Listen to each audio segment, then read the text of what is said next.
देखिए सैमसंग का 25 वाट का चार्जर आता था और मार्केट में बहुत पहले से उपलब्ध है। देखिए जो कि सी से सी केबल है, एडेप्टर है। इसको ओपन करके दिखाते हैं, देख सकते हैं आप लोग।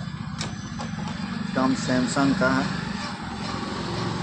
सेकंड कॉपी है, देख सकते हैं। ये सी से सी एडेप्टर है और इसी में का सेम नथिंग का भी आ चुका है मार्केट में।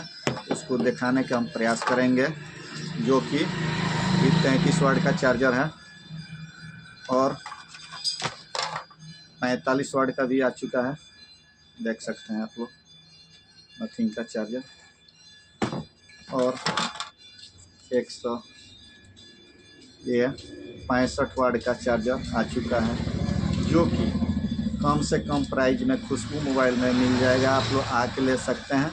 और नथिंग का एक चार्जर ओपन करके दिखाते हैं।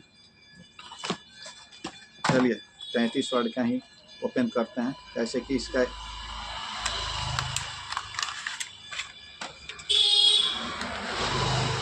देख सकते हैं। इसको